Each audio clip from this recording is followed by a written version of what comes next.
Okay, Stu, I want to lay out a couple of things. First of all, the banks in China, or the major bank in China, has decided not to do any business with Russia.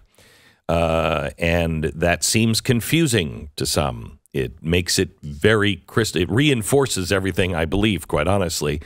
But I need to explain that. And I need to tell you what's really going on with the price of oil and what it means. And Stu, if you wouldn't mind, if you don't understand or you don't think it's clear enough, please help me out. Will you do that? Yeah. Because I mean, the Chinese bank thing is that good? No, it's not good. Because you think that China and Russia are sort of aligned. They're coming on our side of the we have to debate. We have to. We have to think differently. A different game is being played. If the world was as it, has always been, all of this would be a very good thing for the West and the United States and the stability of the world. Okay? If this was 1938, this would be a very good thing if the world did this to Germany. Mm-hmm. But it's not 1938. All right. This is a different scenario, and we are weakening ourselves at the same time we're weakening Putin. Okay. And really, it is a race to see which one collapses first. And China is not on our side. Okay. So let me just give you some things that happened yesterday and some reports that came out from Bank of America and JP Morgan Chase. I have told you before, prepare for impact. I am telling you now, we've hit the iceberg. Get into the lifeboats. Get into the lifeboats. And I'll explain that here in a second. Don't be fooled by the sideshow that is this Putin battle. Good guy, bad guy. Should we go in and get him? We should kill him and shoot him in the head. Don't be sidetracked by that. That is something that will just delay you. They are on the deck of the Titanic arguing about that. Get to the lifeboat. Here's why. Yesterday, Russian crude was offered at a price more than $22 below the spot price, and no one bought it. So we say we're buying Russian oil, we're buying all this stuff. Yeah, some stuff is still coming through a pipeline, but nothing is going offshore.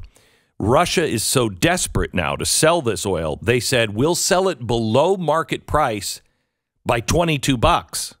And no one took them up on that. Okay? No one in the world. This is the Great Reset, and it is very, very effective.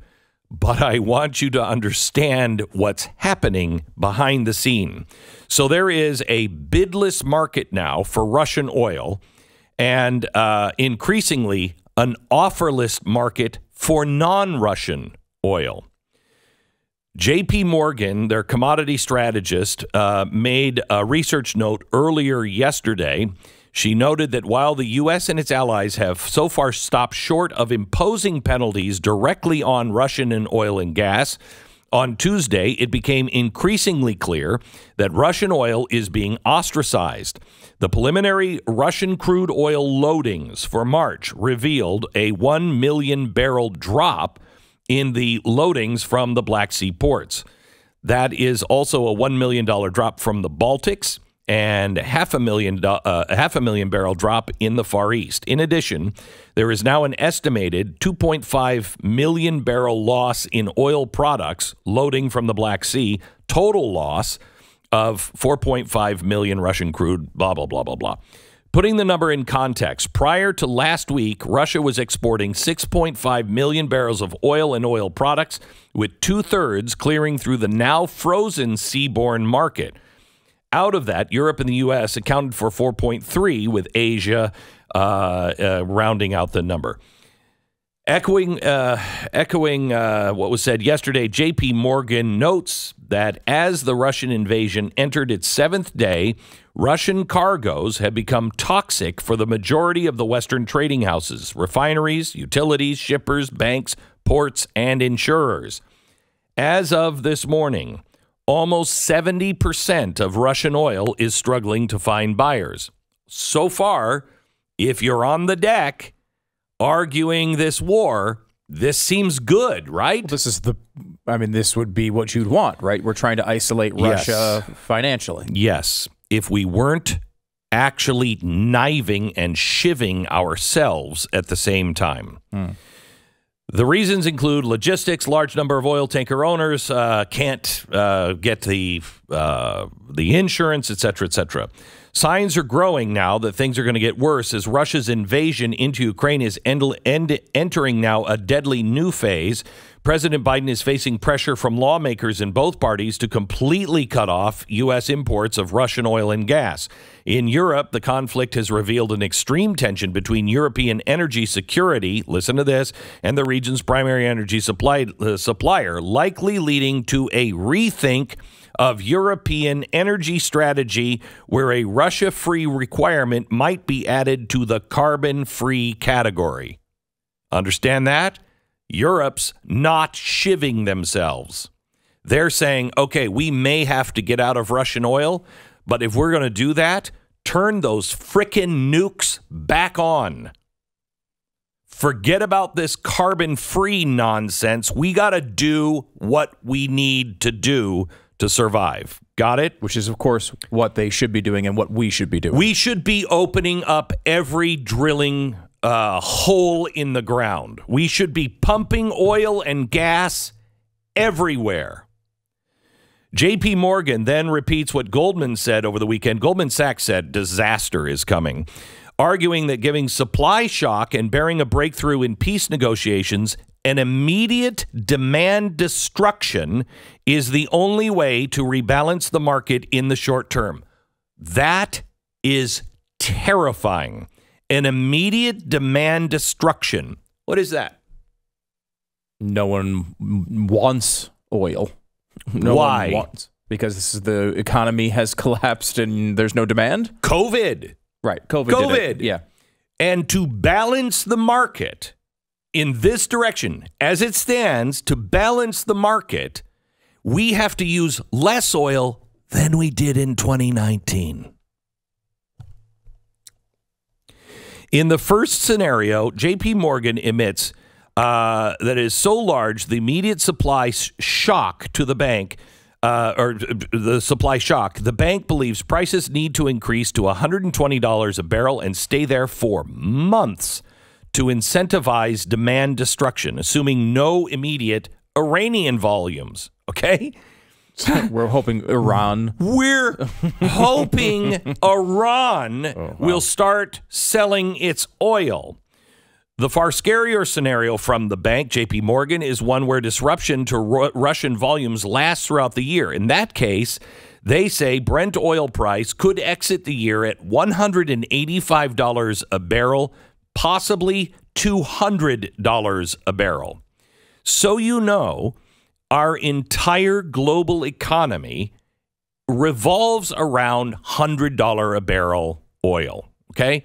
Everything we have, our groceries, our food, everything we do is based on $100 a barrel. That's just what all scenarios have been geared for.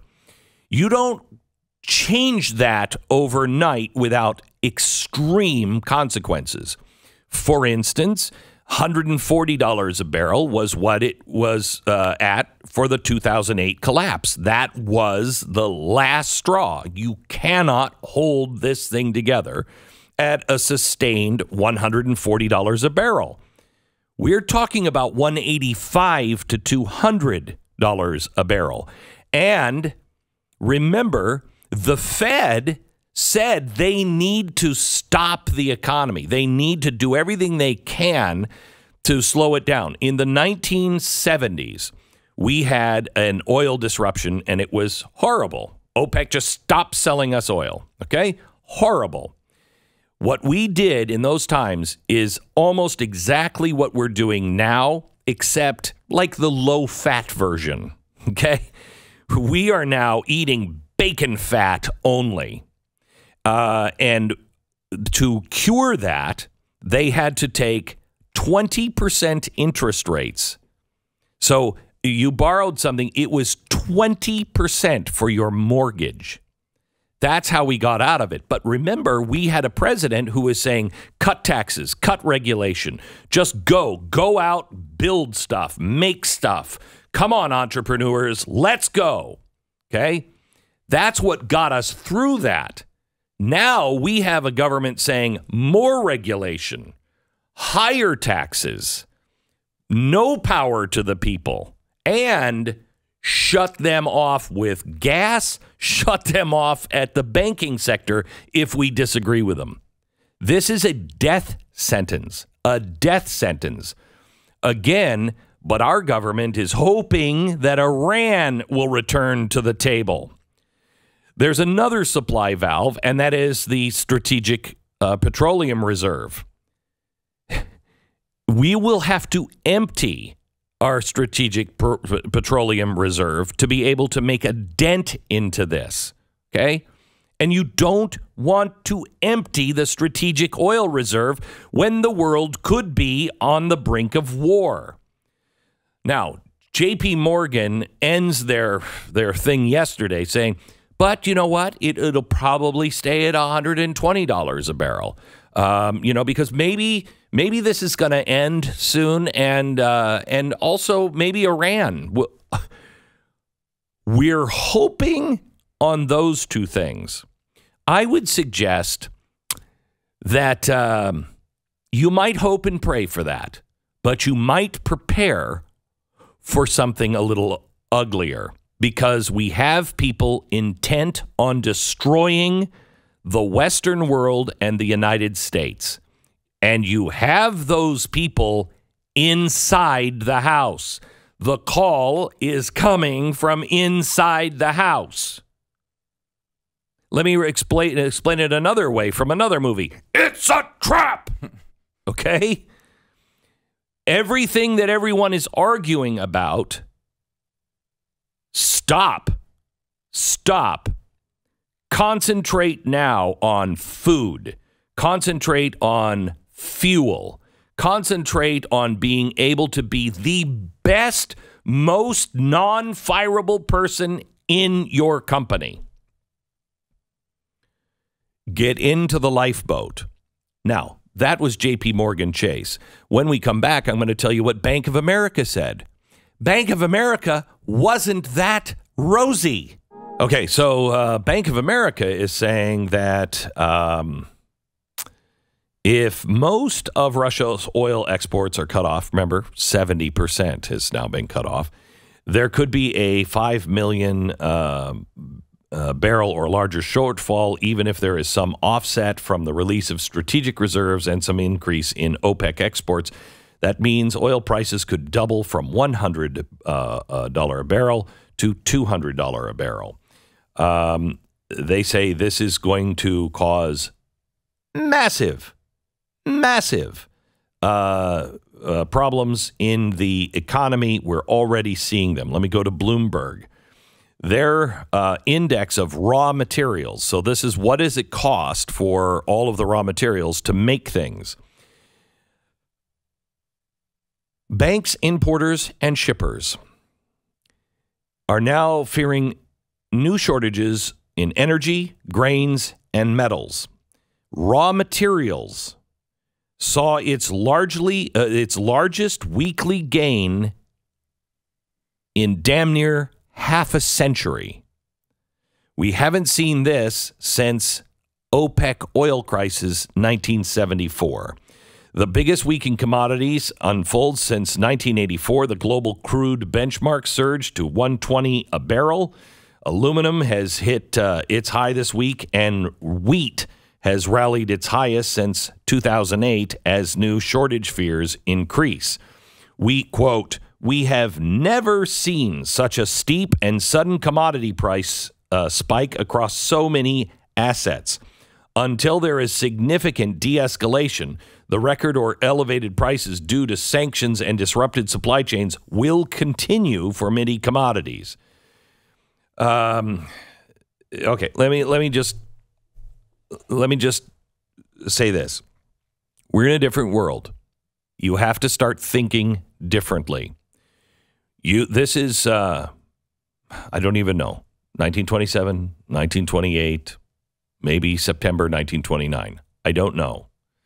But I will tell you this. We are headed until and unless this administration changes its policies. They're going after a local oil company here in Texas, trying to get them to shut down. They are shivving us every step of the way. These oil fields, these gas fields must be opened back up. They have to be opened back up. I believe it's a trap. I believe that this is well planned, well thought out.